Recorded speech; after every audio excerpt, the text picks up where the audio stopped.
안녕하세요, 곰곰이입니다. 자유한국당과 보수 언론의 혐오 표현과 기사들이 심각한 수준입니다. 신종 코로나 바이러스 감염증처럼 처음 발견된 전염병이 등장하면 사람들은 당연히 두려움을 느낍니다. 치료법이 개발이 안 돼 있는 데다가 전염에 대한 공포가 느껴지는 것이죠. 자연스러운 현상입니다. 사회적 공포가 형성되면 혐오로 표현될 때도 있습니다. 각종 루머와 가짜뉴스들이 퍼지기도 합니다. 사회적 혼란이 야기되는 것이죠. 그런데 문제는 이런 혐오 표현이나 루머가 일반인들 사이에서 퍼졌을 때 사회적 권위를 가지고 있는 사람들, 예를 들면 정치인, 전문가, 언론 등이 바로잡아 주느냐 그러지 못하느냐에 있습니다. 정치인이나 언론이 혐오나 가짜뉴스에 편승하거나 오히려 조장하게 되면 사회적 혼란은 더욱 커집니다. 그래서 준비했습니다. 곰곰이의 쟁점 해설. 이번 편은 신종 코로나 바이러스 사태, 자유한국당과 보수 언론의 대응은 왜 위험한가입니다. 자유한국당과 일부 보수 언론들은 신종 코로나 바이러스 사태 과정에 중국 혐오를 중점적으로 퍼뜨리고 있습니다. 중국인 입국을 금지해야 하고, 더 나아가 중국인들을 추방해야 하고, 심지어는 우한에 있는 한국 교민들을 한국으로 데리고 오는 것 자체를 재검토해야 한다고 주장하기도 했습니다. 자세히 살펴볼까요? 이번 사태가 터졌을 때 가장 눈길을 끌었던 기사는 헤럴드 경제의 대림동 르포입니다. 중국 음식을 바깥에 진열하고 판매하는 모습, 주차장에서 담배를 피고 바닥에 침을 뱉는 사람, 중국인 또는 화교처럼 보이는 사람 중에는 마스크 착용을 하는 비율이 극히 낮았다는 내용. 세상에나. 이게 중국인들을 특정할 수 있는 모습인가요? 한국 어느 시장에나 음식을 바깥에 진열하고 판매하는 모습을 볼 수 있습니다. 시내 어디를 가도 담배를 피는, 길빵 하시는 분들 쉽게 볼 수 있습니다. 바닥에 침, 종로바닥 한번 가보십시오. 다른가? 중국인으로 보이는 사람들이 마스크 착용 비율이 낮았다는 건 도대체 이게 기사인지 뭔지 알 수 없는 대목입니다. 조선일보는 중국 정부의 전염병 통제망을 자기가 뚫고 탈출했다는 자랑하는 기사를 내보냅니다. 어쩌자는 걸까요? 기자인지 사회 혼란 세력인지 도통 모르겠습니다. 두 기사는 최악의 기사일 뿐입니다. 많은 보수 언론들에서 연일 중국을 혐오하고 중국인 입국을 허용해서는 안 된다는 주장들이 쏟아지고 있습니다. 이런 주장은 잠시만 생각해봐도 무의미하다는 것을 알 수 있습니다. 중국인 혹은 중국을 경유한 사람을 입국 금지한다? 이렇게 특정 루트를 금지해버리면 사람들은 더욱 정보를 감추게 됩니다. 음성화되고 방역에 혼란을 주게 되는 것이죠. 세계보건기구에서 지속적으로 입국 금지 같은 국경을 막는 행위를 하지 않도록 권고하는 이유가 그것입니다. 밀입국, 밀수 같은 음성적 행위가 늘어나게 되면 더욱 통제하기 어렵기 때문입니다. 보수 언론이 이러니 보수 정치인들은 신이 나서 혐오적 주장들을 쏟아냅니다. 심재철 자유한국당 원내대표는 1월 30일 당 최고위원회에서 이렇게 발언합니다. 문재인 정권은 국민들 불안과 공포는 아랑곳 없이 중국 눈치 살피기에 급급한 무능한 무책임한 정권이다. 정부는 중국 관광객 입국 금지 등 추가 전염 가능성을 원천적으로 차단하는 방안을 강구해야 한다. 조경태 자유한국당 최고위원은 아예 대놓고 혐오 주장을 합니다. 지금 중국인들은 거리를 활보하고 백화점을 가고 지하철을 타는데 우리 국민들만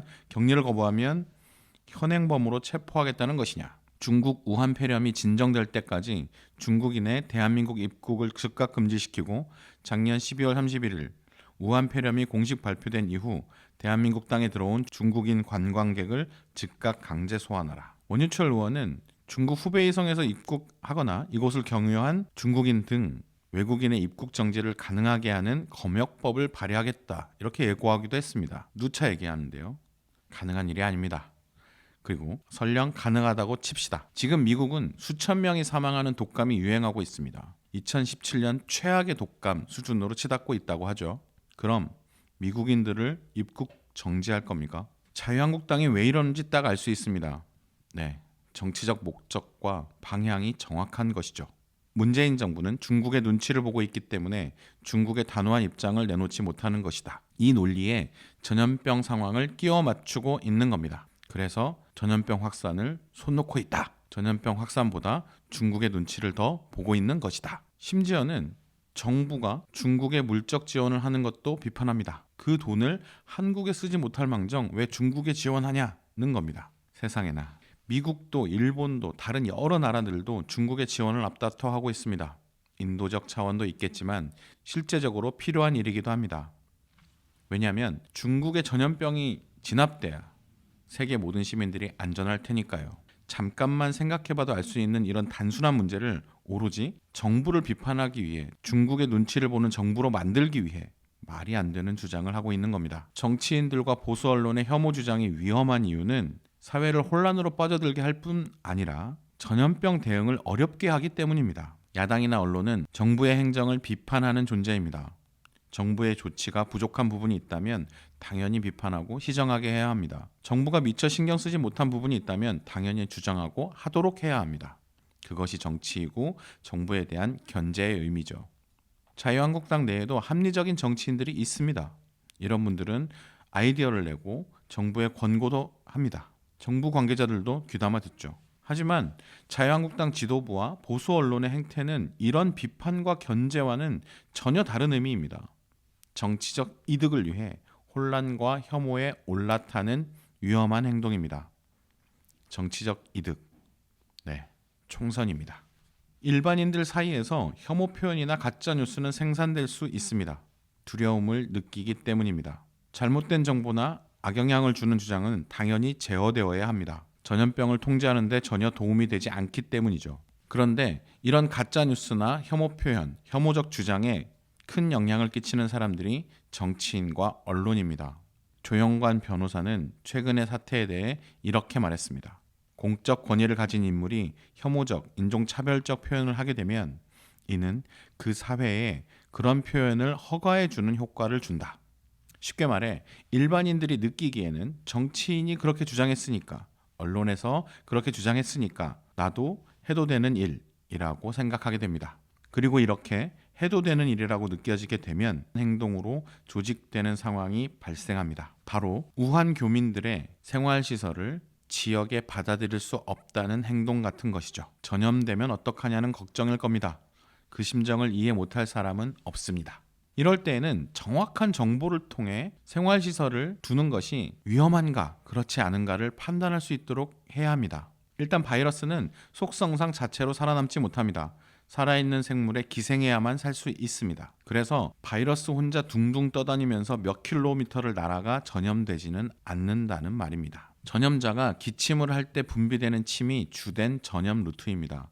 그래서 접촉자를 추적하는 일이 되게 중요한데요. 전염자 혹은 접촉자와 접촉하지 않는다면, 즉 침이나 분비물을 접촉할 일이 없다면 전염될 가능성은 없다고 봐도 무방합니다. 우한에서 입국한 교민들이 생활하는 시설은 마을에서 상당히 떨어진 곳이고 완전히 통제됩니다. 그분들은 완전히 고립된 곳에서 다른 이들과 접촉이 거의 없는 상태로 지내게 됩니다. 그래도 두려울 수 있잖아요. 위험이 거의 없다고 해도 두려움이라는 건 생길 수 있으니까. 그래서 전문가들이나 정치인들이 정확한 정보를 잘 전달해 주는 게 중요해지는 겁니다. 그리고 정부는 주민들을 안정시키기 위해 많은 노력을 해야 하고 필요하다면 지역의 안정을 위한 여러 조치들을 취해야 할 겁니다. 그런데요, 자유한국당에서 이런 현수막을 걸었습니다. 우한 폐렴 송환 교민 아산 수용 결사 반대.